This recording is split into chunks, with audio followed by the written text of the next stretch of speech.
The stars burned cold in the void as Admiral Kreeth stood on the bridge of his flagship. His crystalline body caught the light from distant suns, throwing rainbow patterns across the metal walls.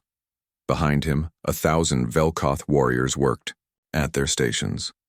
Their movements were perfect. Every action matched exactly with the others. They moved like one giant mind controlling many bodies. Kreeth looked at the view screen.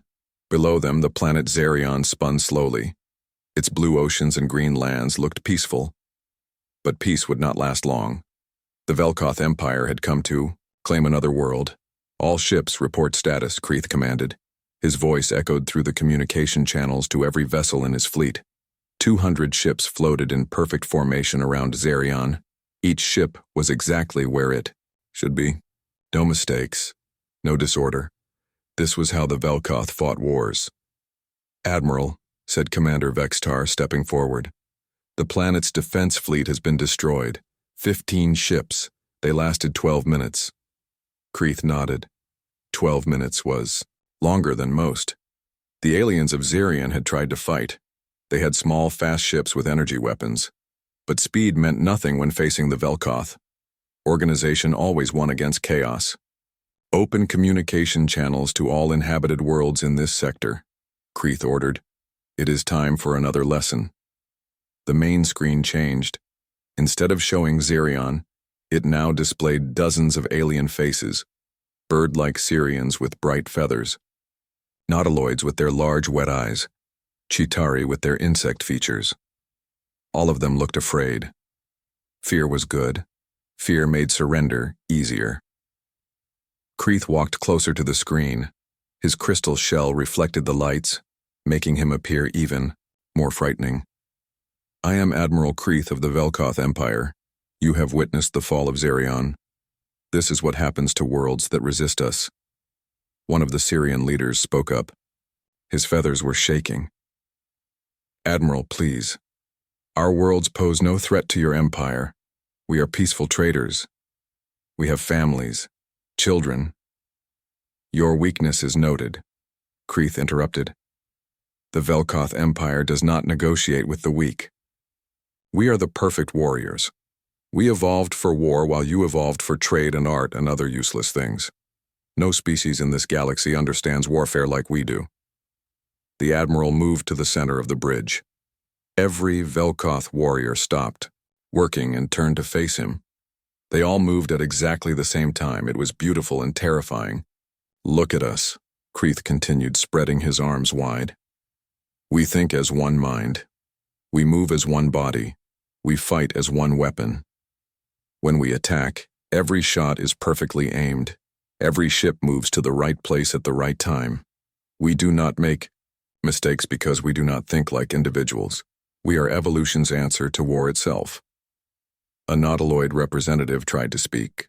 "Admiral, surely we can reach some agreement. Our worlds have resources. We can trade." "You still do not understand," Kreeth said, his voice growing harder. "We do not want your resources. We want your submission. The galaxy will belong to the Velkoth Empire because we are the only species that truly commands war. Submit now, and your people will live as our servants. Resist, and they will join the void." The communication ended. Kreeth had made his point. Soon the surrender messages would begin arriving. They always did. Meanwhile, far beyond the edge of the Andorian sector, a small human ship drifted through space. The UES Busan was not a warship. It was a research vessel, designed to study new star systems and look for planets that humans might one day call home. Its crew of 35 people had been traveling for 8 months, mapping unknown regions of the galaxy. Captain Lee Minho sat in his command chair, reading reports from his science teams. At 42 years old, he had spent most of his adult life in space. He had gray hair starting to show at his temples, and kind eyes that had seen many wonders among the stars. But today something was different. "Captain," called Lieutenant Kim Daeho from the communication station. "I'm picking up a transmission. It's being broadcast on all frequencies." Minho looked up from his datapad. "From where?" "The Andorian sector, sir. About 15 light years. From our position." "Put it on the main screen." The bridge of the Busan was small compared to military vessels. Only 6 people worked there during normal shifts. Besides Minho and Daeho, there was Ensign Park Nari at the science station, Lieutenant Commander Yoon Jiwoo at engineering controls, and 2 junior officers managing navigation and sensors. The transmission began playing. Everyone on the bridge watched as the crystal-covered alien appeared on their screen. They listened to Admiral Kreeth's words about perfect warriors and submission. They saw the fear in the alien representatives' faces. When the transmission ended, the bridge was quiet for a long moment. "Has Earth ever made contact with any of these species?" asked Park Nari. She was young, only 26, and this was her first deep space mission. "No," Minho replied. "We've never traveled this far into the galactic core before. These are all first contacts for humanity." Yoon Jiwoo spoke from her engineering station. "Captain, should we move away from this sector? If these Velkoth are as dangerous as they claim." "No," Minho said firmly. "We need more information. Daeho, can you intercept any other communications from that area?" Lieutenant Daeho worked at his controls for several minutes. His face grew more serious as he found more signals. "Sir, I'm reading multiple surrender transmissions. At least 6 different species have agreed to Velkoth terms in the last hour." "What kind of terms?" Minho asked. "Complete submission, surrender of all military forces, Velkoth governors to be placed on all major worlds." Daeho paused, reading more data. "Captain, it looks like this empire has conquered 15 star systems in just 3 months." Park Nari turned from her science station. "Sir, I'm detecting weapon signatures from the battle near Zarion. The Velkoth ships use coordinated energy beams and kinetic missiles. Their tactics appear to be based on overwhelming numerical superiority and perfect timing." "Perfect timing," Minho repeated thoughtfully. "That suggests they plan every move in advance." "Yes, sir. The attack patterns show no variation, no improvisation. Everything follows preset formations." Commander Yoon Jiwoo stood up from her station. She was the oldest member of the bridge crew at 51 and had served in the Earth Navy before joining the Exploration Service. "Captain, with respect, this isn't our fight. We're explorers, not soldiers." Minho nodded. "You're right, Commander. But we may be the only humans in this region of space. Earth needs to know what's happening out here." "Sir," Daeho interrupted, "I'm receiving another transmission. This one is directed specifically at us." Everyone turned to look at the communication officer. "At us?" Minho asked. "How is that possible?" "Unknown, sir. But it's definitely targeted at our position and using our communication protocols." "Put it through." The screen showed a different alien this time. This one had blue-green scales and large, intelligent eyes. The creature looked exhausted and afraid. "Unknown vessel," the alien said. "This is Governor Thessian of the Zirian colony. We detected your ship on our long-range sensors before." The alien's voice broke for a moment. "Before our world fell. If you can hear this message, please send word to any spacefaring civilizations you know. Tell them about the Velkoth. Tell them what happened here. They claim to command war itself, and no one has found a way to stop them." The transmission ended with coordinates for several refugee ships that had escaped Xerion's destruction. "Captain." Minho stood up and walked to the main viewing port. Outside, the stars looked the same as always. But he knew that somewhere among those distant lights, an empire was growing. An empire that believed it had mastered warfare. "Nari," he said without turning around, "analyze everything we've intercepted about Velkoth military tactics. I want a complete report." "Yes, sir." "Daeho, contact those refugee ships. If any survivors are willing to talk, I want to hear their stories." "Understood, Captain." "Jiwoo, plot a course back toward Earth space. Maximum sustainable speed." The engineering commander looked surprised. "Sir, that will take us 11 months at best." Minho turned back to face his crew. "Then we better send a priority message ahead of us. Earth Fleet Command needs to know about the Velkoth Empire. They need to know about species that claim to command war." "What should the message say, Captain?" asked Lieutenant Daeho. Minho thought for a moment. He looked again at the screen where Governor Thessian's desperate face had appeared. He thought about the fear in the alien representatives' voices.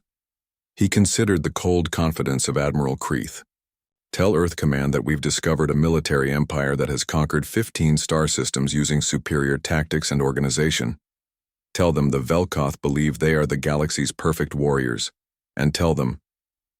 Minho paused. Tell them that these aliens have never encountered humans before. Over the next few hours, the crew of the Busan worked to gather as much information as possible.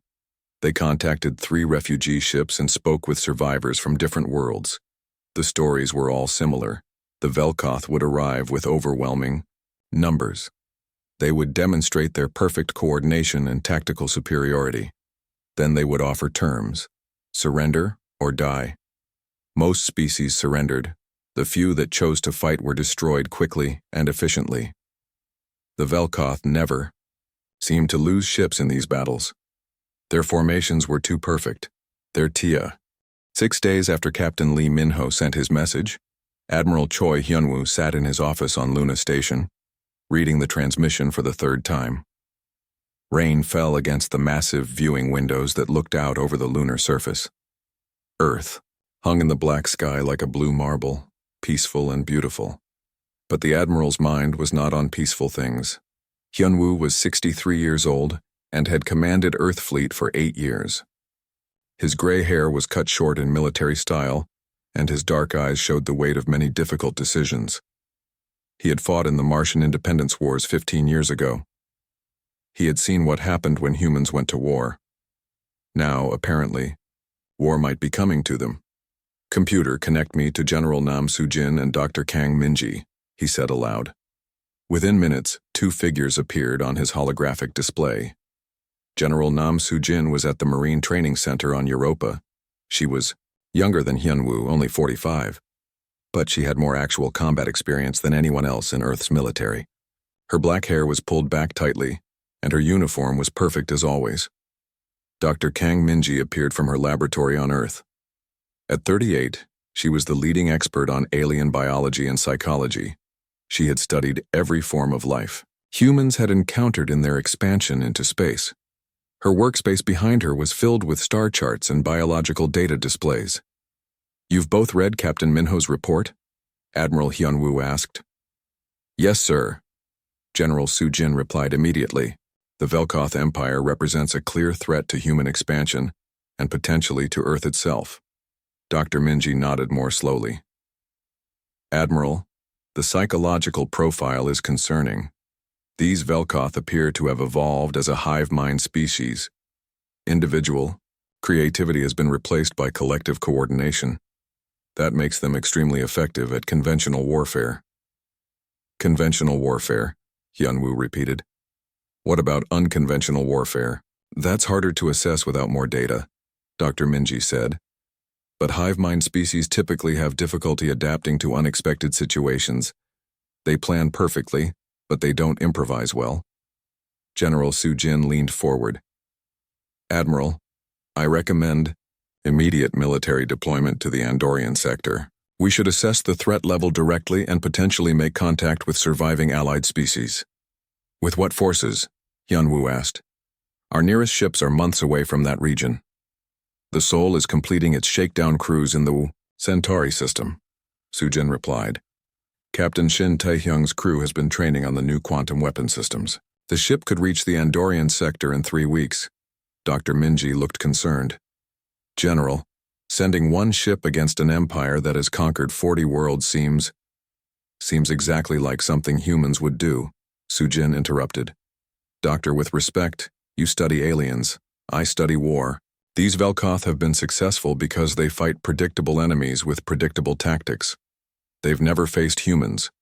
Admiral Hyunwoo had been quiet, thinking. Now he spoke. Dr. Min-ji, in your opinion, what would happen if we tried to negotiate with this empire? Based on the psychological profile, negotiation would be seen as weakness. The Velkoth appear to believe that military superiority is the only meaningful form of communication. They would likely demand immediate surrender. And if we surrendered, humanity would become a servant species. Our creativity and independence would be seen as dangerous. They would probably try to change our society to match their hive mind structure. General Soo-jin made a sound of disgust. That will never happen. Then we're looking at eventual conflict, Hyunwoo said. The question is whether we engage now on our terms or wait for them to find Earth. The three leaders sat in silence for a moment. Outside the Admiral's window, Earth continued its slow rotation. Somewhere on that blue world, 3 billion humans lived their lives. Most of them had never heard of the Velkoth Empire. Most of them had no idea that their future might depend on decisions made in the next few hours. Tell me about the Soul, Admiral Hyunwoo said finally. General Soo-jin straightened. It's our most advanced battleship. Quantum torpedo systems, adaptive AI targeting, enhanced shielding. But more importantly, Captain Taehyung's crew represents our best tactical thinking. How? So? They're trained in asymmetric warfare. Instead of fighting like every other species, formations, predetermined tactics, standard procedures, they're taught to improvise. Every simulation they run is different. Every battle plan changes based on real-time conditions. Dr. Minji looked interested. That sounds like the opposite of Velkoth methodology. Exactly, Soo-jin said. The Velkoth perfect their tactics by repetition. Humans perfect their tactics by variation. Admiral Hyunwoo stood up and walked to his window. Earth looked so peaceful from here. If we send the Soul, what would their mission be? Initially reconnaissance, General Soo-jin replied.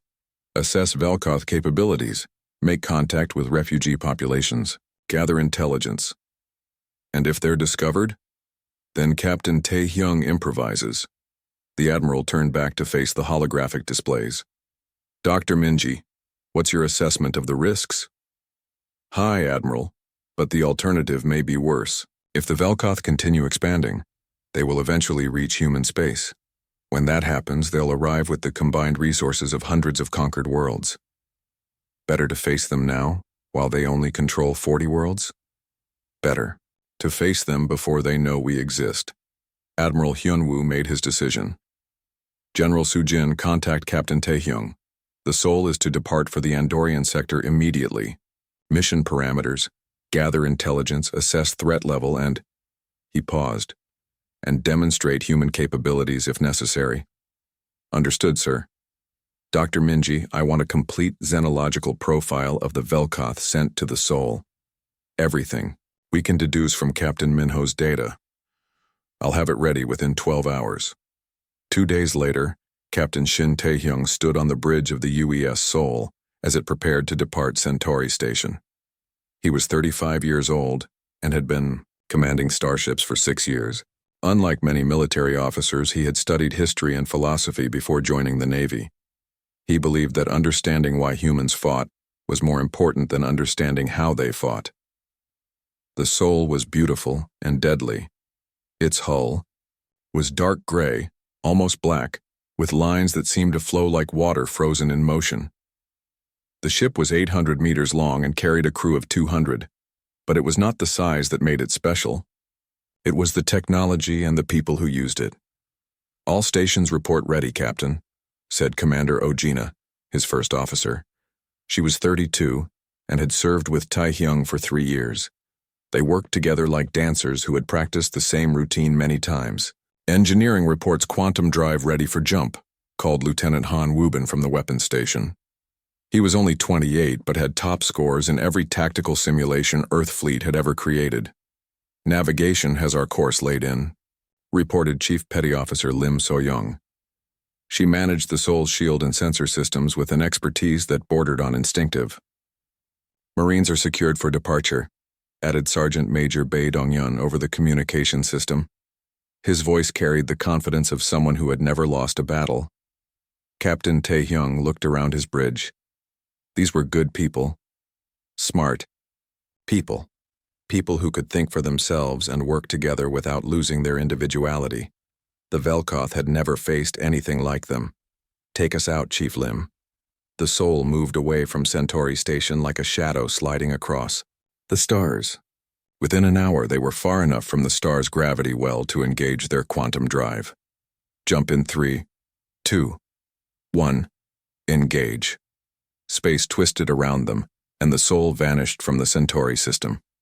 During the 3-week journey to The Andorian sector, the crew studied everything Earth Command had learned about the Velkoth Empire. They ran simulations based on the tactical data Captain Minho had gathered.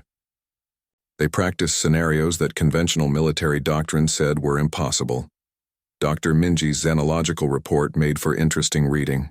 The Velkoth had evolved on a world where cooperation was necessary for survival. Over millions of years, they had developed a collective consciousness that allowed perfect coordination between individuals. This made them incredibly effective at large-scale operations, but it also made them vulnerable in ways they didn't realize. The key insight, Captain Taehyung explained to his senior staff during a briefing, is that they can't think outside their established patterns. When we watch their battle recordings, every engagement follows the same basic structure. They arrive in formation. They demonstrate overwhelming superiority. They offer surrender terms.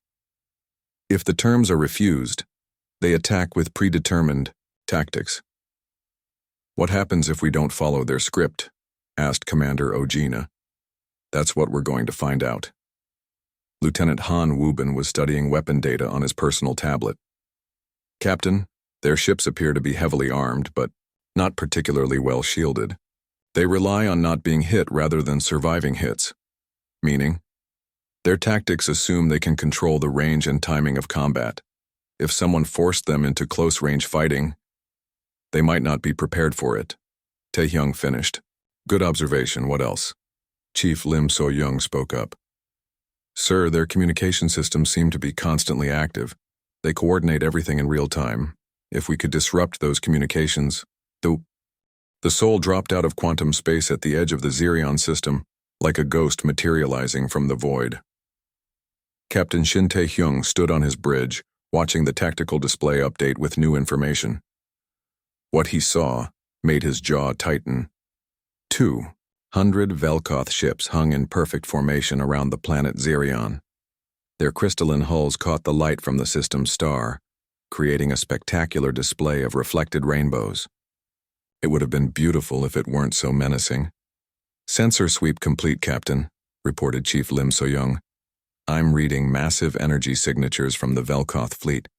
They appear to be preparing for a final planetary bombardment. Any signs of the planet's defenders? Asked Commander Ojina. Negative. The orbital defense platforms have been destroyed. I'm detecting debris from approximately 15 ships in decaying orbits.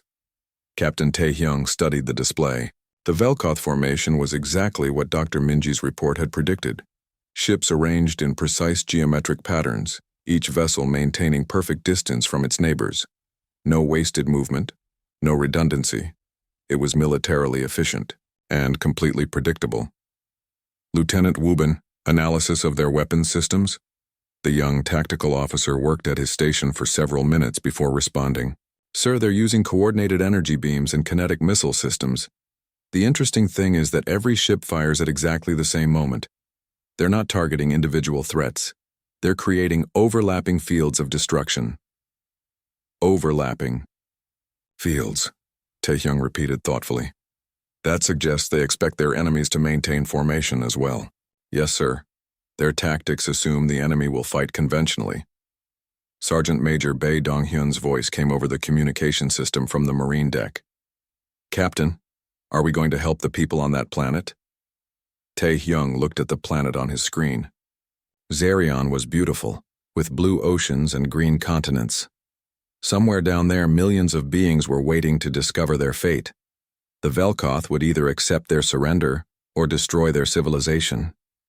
That's exactly what we're going to do, Sergeant Major, but not in the way they expect.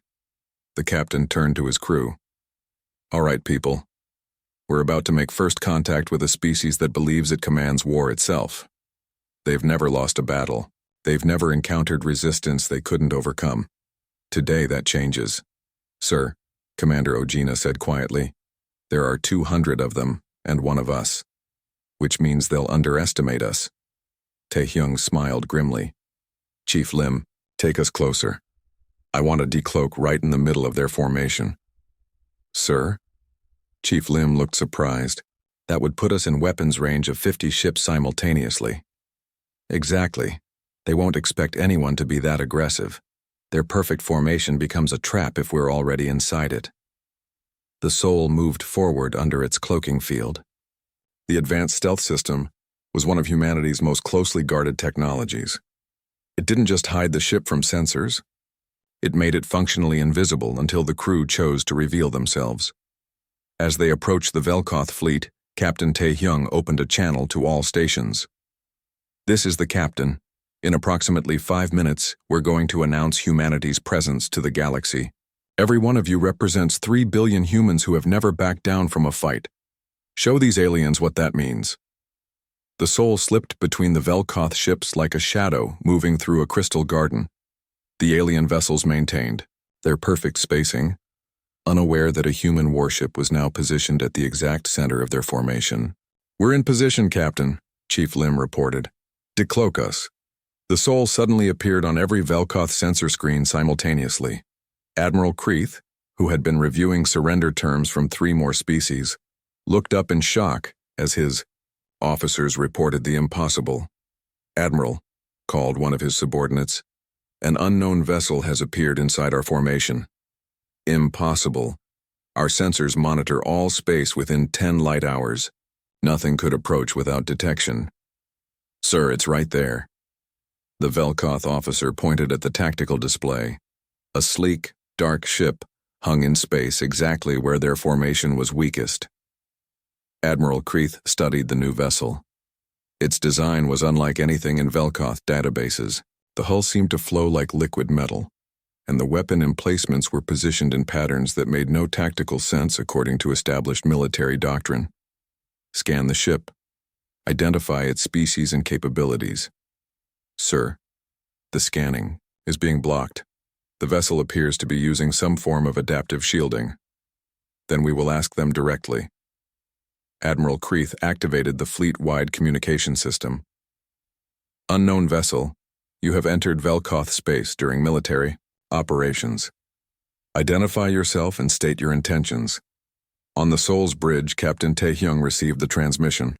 The Admiral's crystalline features appeared on the main screen, and his voice carried the absolute authority of someone who had never been challenged. "Captain," Commander Ojina said quietly, 200 ships have us targeted." "Let them." Tae-hyung stepped forward and activated the communication system. "Admiral Kreeth, I presume. This is Captain Shin Tae-hyung of the United Earthship Soul. You have threatened peaceful civilizations under the protection of the Terran Federation. Withdraw your forces or face the consequences." The bridge of Admiral Kreeth's flagship fell, silent.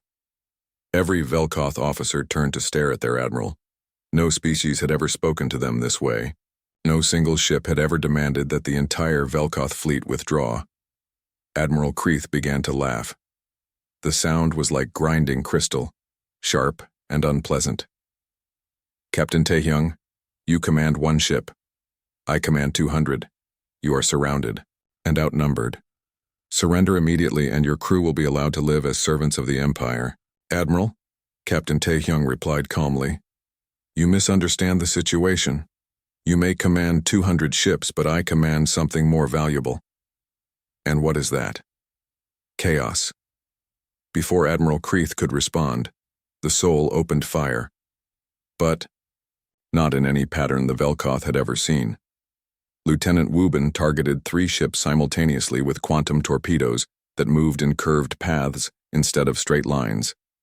Chief Lim activated the Soul's special maneuvering systems, causing the ship to spin and dive in directions that seemed to violate the laws of physics.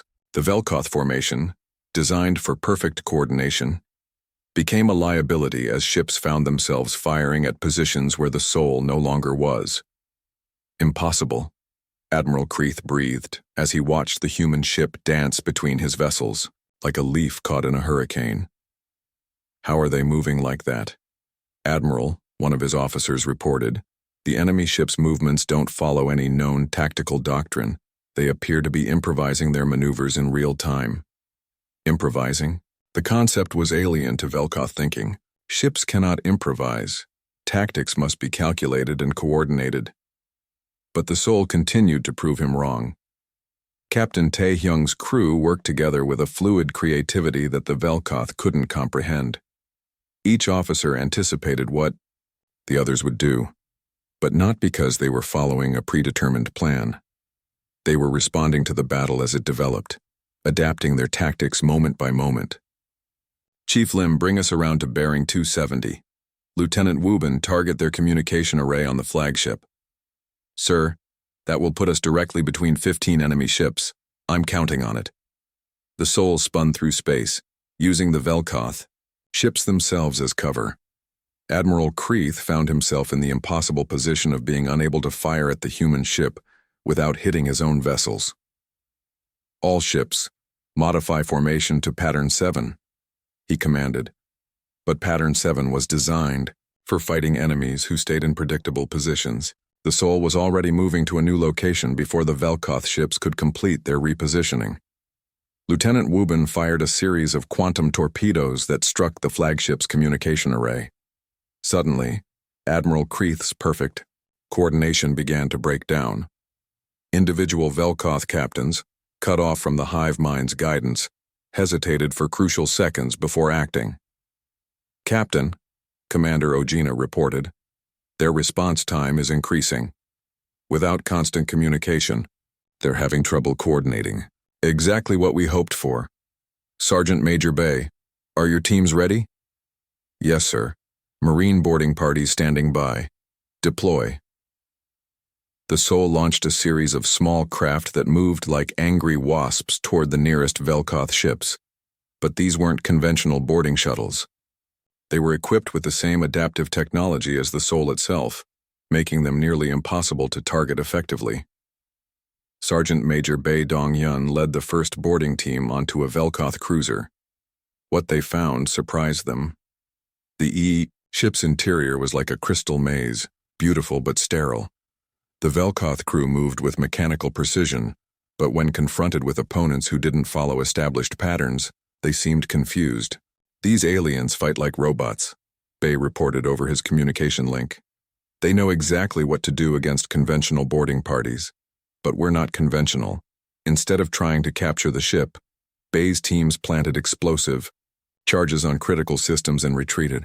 When the charges detonated, the Velkoth cruiser was disabled but not destroyed. It would survive, but it was no longer part of the battle. Admiral, one of Kreeth's officers. Admiral Kreeth stared at the human captain on his communication screen. The crystal formations on his head reflected the emergency lighting from his bridge, creating sharp patterns of red and orange. Around him, his officers worked frantically to assess the damage from the Soul's unexpected attack. Terms?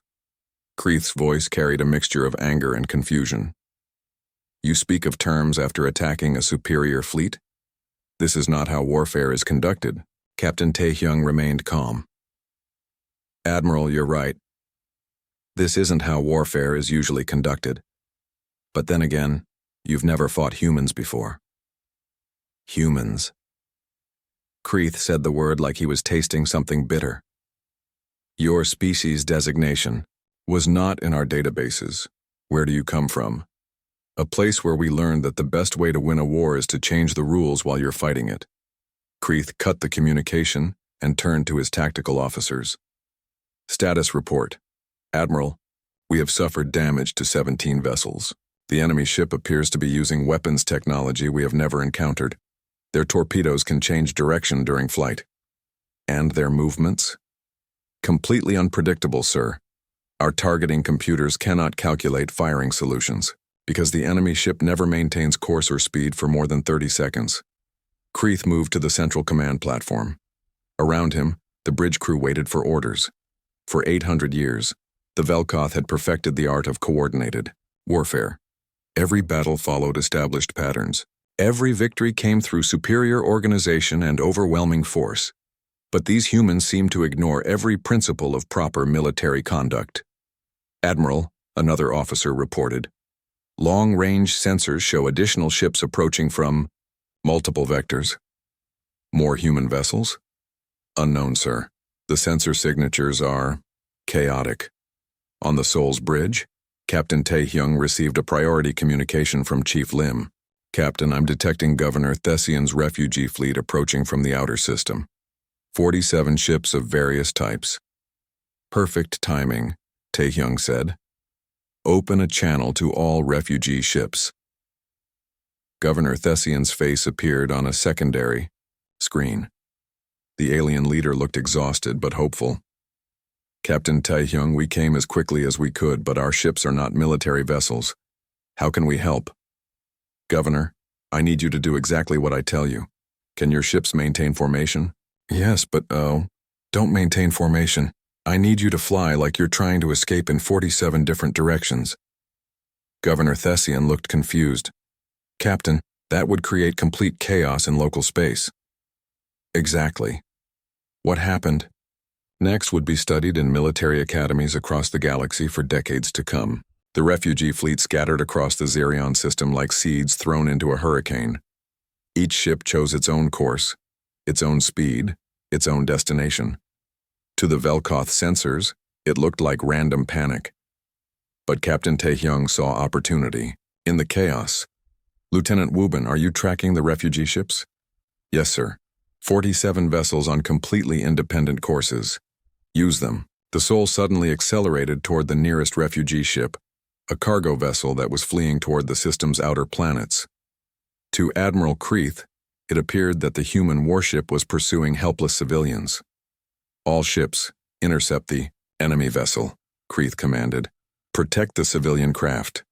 It was exactly what Captain Taehyung had hoped for. The Velkoth fleet broke their perfect formation to chase the Soul, spreading themselves across thousands of kilometers of space as they tried to catch a ship that seemed to dart between the refugee vessels like a fish swimming through coral. But the Soul wasn't just running. Every time it passed close to a refugee ship, Lieutenant Wubin launched quantum torpedoes that used the civilian vessel's mass to mask their signatures. By the time the Velkoth ships detected the incoming weapons, the torpedoes were already too close to intercept. Impossible, breathed one of Kreeth's tactical officers as he watched another wave of perfectly coordinated missiles appear from seemingly empty space. How are they launching weapons from civilian ships? They're not, Kreeth realized with growing horror. They're using the civilian ships to hide their weapons until the last moment. But sir, that would require individual targeting calculations for each torpedo based on the random movements of 47 different ships. Exactly. Kreeth finally understood what they were facing. These humans don't think like us. They don't plan like us. They improvise solutions faster than we can adapt to them. The Soul continued its deadly dance through the refugee fleet. Chief Lim pushed the ship's maneuvering systems beyond their design limits, spinning and diving through three-dimensional space in patterns that seemed to defy physics. The Velkoth ships, trained to fight in orderly formations, found themselves scattered across the system, unable to coordinate their attacks. Captain, Commander Ojina reported, Velkoth ships are starting to collide with each other. They're so focused on tracking us that they're not watching their formation spacing. Their greatest strength becomes their greatest weakness, Captain Taehyung observed. They've trained so hard to move together that they've forgotten how to think independently. Sergeant Major Bae Donghyun's voice came over the communication system. Captain, my teams are ready for Phase 2. Deploy. The Soul launched a dozen small craft that scattered in different directions. To the Velkoth, it looked like the human ship was abandoning escape pods. Several Velkoth vessels moved to intercept what they assumed were helpless survivors. Instead, they found Sergeant Major Bae and his Marines. The human boarding craft were unlike anything in the Velkoth databases. They moved like living things, changing direction and speed without warning. When they attached to Velkoth ships, they didn't follow standard boarding procedures. Bae's teams had studied the Velkoth ship designs during the journey to Zerion. They knew exactly where to strike to cause maximum disruption with minimum effort. Instead of fighting their way to the bridge or engine room, they targeted communication relays and coordination computers. Remember, Bae told his teams over their tactical network, we're not here to capture ships, we're here to break their ability to work together. The Marines planted charges on critical systems and retreated before the Velkoth defenders could organize a proper response. Within minutes, a dozen Velkoth ships found themselves cut off from their fleet's coordination network. Admiral Kreeth watched his perfect fleet dissolve into chaos. Ships that had moved in harmony for centuries suddenly found themselves operating independently. Captains who had never made tactical decisions without consulting the hive mind hesitated at critical moments. "Sir," one of his officers reported, "we're losing communication with ships across the fleet. The human boarding parties are targeting our coordination systems." "Then we adapt," Kreith said grimly. "All ships switch to independent operations. Each captain will engage the enemy using their own judgment." But that command revealed the Velkoth's fatal weakness. Individual Velkoth captains had never learned to think creatively. They had been trained to execute perfect coordinated attacks, not to improvise solutions to unexpected problems. As the Velkoth ships began operating independently, their effectiveness dropped dramatically. They still outnumbered the Sol 200-1, but they no longer fought like a unified force. They fought like 200 individual ships, each trying to apply the same tactical solutions to a problem that demanded constant adaptation. Captain Taehyung watched the Velkoth fleet's coordination collapse and knew it was time for the final phase of his plan. "Chief Lim, take us directly at their flagship, maximum speed." "Sir, that's Admiral Kreith's command vessel. It's the most heavily armed ship in their fleet, which is exactly why they won't expect us to attack it head-on." The Sol turned toward the massive Velkoth flagship and accelerated to combat speed. Every sensor in the fleet tracked the human ship as it approached what appeared to be certain destruction. Admiral Kreith smiled for the first time since the battle began. Finally, they make a conventional tactical decision. All ships converge. On the flagship, we will destroy them when they attempt their attack. But Captain Taehyung had no intention of attacking the flagship conventionally. "Lieutenant Wubin, prepare all quantum torpedoes for simultaneous launch. Target every ship that moves to intercept us." "Sir, that's over 50 ships. We don't have enough torpedoes for individual targeting." "We don't need individual targeting, we need area saturation." The Sol fired every torpedo it carried in a single massive volley, but instead of targeting specific ships, the torpedoes were programmed to detonate in a pattern that would create overlapping energy fields throughout the space around the flagship. The Velkoth ships moving to intercept the Sol suddenly found themselves flying through a minefield of quantum explosions.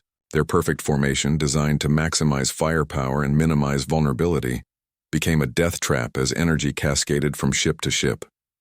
"All ships, scatter," Admiral Kreith commanded, but it was too late. The quantum field created by the Sol's torpedoes was disrupting the energy flows through his ship's crystalline hulls. Systems failed across the fleet as the aliens' own technology turned against them. In the chaos of the quantum field, the Sol did something that no Velkoth tactician could have predicted. Instead of pressing its attack on the damaged ships, 2 weeks after the Battle of Xerion, news of humanity's victory had spread across the galaxy faster than quantum communication networks could carry it. In the council chambers of a dozen different species, alien leaders gathered around holographic displays showing the impossible, the mighty Velkoth Empire, defeated by a single human ship. On the bridge of the Sol, Captain Shin Taehyung read the latest diplomatic messages flooding in from across known space. The Syrian Confederacy had sent 3 separate requests for military alliance discussions. The Nautiloid Republic was offering trade agreements and requesting human military advisors. Even species that had never made contact with anyone were suddenly broadcasting their coordinates and asking for human protection. "Captain," Commander Ojina said, looking up from her communication station, "we're receiving another priority message from Admiral Kreith. He's requesting permission to come aboard." Captain Taehyung set down his datapad and looked at the tactical display. The Velkoth fleet had spent the last 2 weeks in emergency repairs, their perfect formation replaced by chaotic clusters of damaged ships. More than half their vessels were still only partially operational. "Has he explained why he wants to meet face-to-face?" "No, sir. But the message indicates he's willing to come alone, without escort." Lieutenant Han Wubin looked up from his weapons station. "Captain, that would be unprecedented. Velkoth commanders never leave their flagship during military operations." "Then he must have something important to discuss." Taehyung made his decision. "Grant permission, but full security protocols. Sergeant Major Bay's teams will escort him from the shuttle bay." An hour later, Admiral Kreith stepped aboard the Sol for the first time. The Velkoth commander was even more impressive in person than he had appeared on communication screens. His crystalline exoskeleton caught the ship's lighting and threw prismatic patterns across the corridor walls. He moved with precise, measured steps that spoke of centuries of military discipline. Sergeant Major Bei Dongyun and 4 Marines escorted the alien admiral through the ship's corridors. Bei noticed that Kreeth observed everything with intense curiosity, studying the human ship's design and layout as if trying to solve a puzzle. Your vessel's internal architecture is chaotic, Kreeth observed as they walked. How so, Admiral? Bei asked. Velkoth ships are designed for maximum efficiency. Every corridor serves a specific purpose. Every room is positioned for optimal function. But your ship seems to have been designed by multiple minds working independently. Bei smiled slightly. Actually, Admiral, that's exactly how it was designed. Different teams of engineers working on different sections, then connecting them together. No single mind could have created something this complex. They entered the Soul's main conference room, where Captain Tae-hyung waited with his senior staff. The room was deliberately simple, with a large table surrounded by chairs that could accommodate various alien physiologies. The only decoration was a large viewing port that showed the stars beyond. Admiral Kreeth examined each human face carefully before taking his seat. Captain Tae-hyung, Commander Oh-jina, Lieutenant Woo-bin, Chief Lim So-young, and Sergeant Major Bei. 5 individuals who had somehow worked together to accomplish what entire civilizations had failed to do. Admiral, Captain Tae-hyung said formally, welcome aboard the Soul. May I ask what brings you here? Kreeth was quiet for a long moment, his crystalline features reflecting the starlight from the viewing port. Captain, in 800 years of Velkoth military history, no enemy has ever forced our fleet to retreat.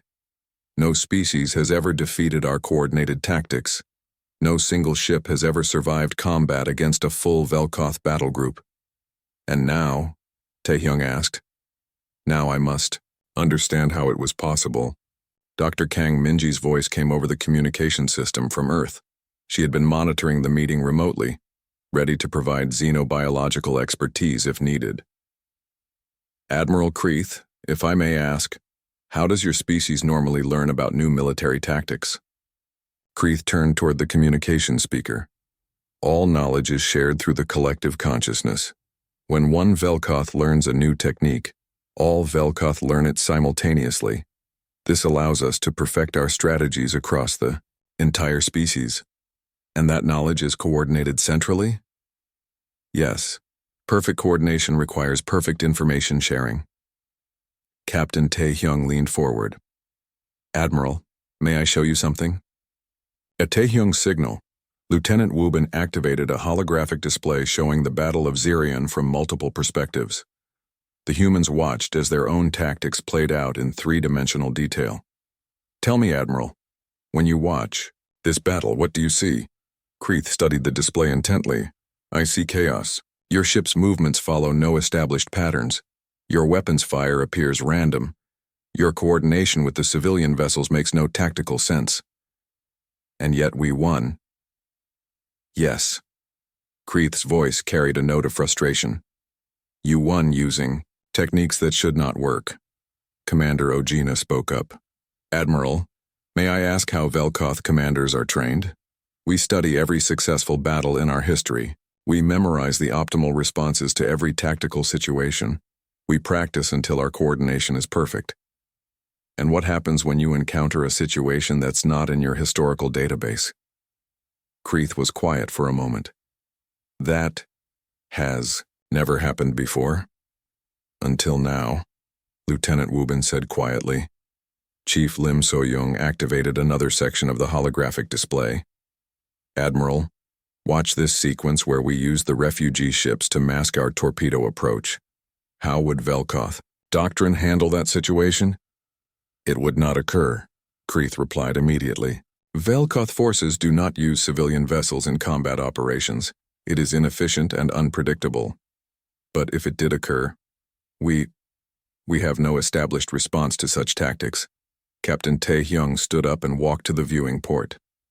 Beyond, The transparent metal Zarian continued its slow rotation. Its people safe for now. Admiral, let me explain something about humans. We don't have a collective consciousness. Every person on this ship thinks independently. When we face a new problem, 200 different minds start working on 200 different solutions. That sounds inefficient. It is inefficient, it's also unstoppable. Taehyung turned back to face the Velkoth commander. Your species perfected coordination, Admiral. You can execute flawless, predetermined strategies. But when something unexpected happens, your entire military structure freezes while waiting for new orders from the collective. Whereas humans adapt. Every officer on this ship has the authority to make tactical decisions. When Lieutenant Wubin saw an opportunity to use the civilian ships as cover, he didn't wait for orders. When Chief Lim realized your formation was vulnerable to disruption, she acted immediately. When Sergeant Major Bay's teams found weak points in your ship designs, they exploited them without consulting a tactical database. Dr. Minji's voice came through the speakers again. Admiral, this represents a fundamental difference in military philosophy. The Velkoth way creates perfect soldiers who execute perfect plans. The human way creates imperfect soldiers who create perfect adaptation. Admiral Kreeth stood up and walked to the viewing port. His crystalline form reflected the stars, creating patterns of light that seemed to shift and change. Dr. Minji, Captain Taehyung, I must ask you something that may sound strange. Of course, Admiral. Could humans teach other species to fight this way? The question hung in the air like an unexploded quantum torpedo. Captain Taehyung exchanged glances with his officers before responding. Admiral, why would you want to learn human tactics? Because, Kreeth said quietly, the Velkoth Empire has conquered 40 worlds using our methods. But now we have discovered that our methods have limits. If we encounter other species that fight like humans, you would lose. Yes. The admission seemed to pain the proud alien commander. Captain, the Velkoth have never asked another species for help. But I must ask, would humans be willing to share their knowledge of warfare? Sergeant Major Bay spoke up. Admiral, human military doctrine isn't something you can just memorize and download to your collective consciousness. It requires individual creativity, independent thinking, and the ability to make decisions without consulting higher authority. That sounds like the opposite of everything the Velkoth represent, Commander Ojina observed. Exactly, Kreeth replied. And that is why we need to learn it. Captain Taehyung returned to his seat at the conference table. Admiral, are you suggesting that the Velkoth Empire wants to fundamentally change its military structure? I am suggesting that the Velkoth Empire wants to survive. We have encountered a form of warfare that we cannot counter using our current methods. Either we adapt, or we face eventual defeat by any species that learns to fight like humans. The implications of Kreeth's words were staggering. The most militarily successful empire in galactic history was asking for help from a species they had never heard of 2 weeks ago.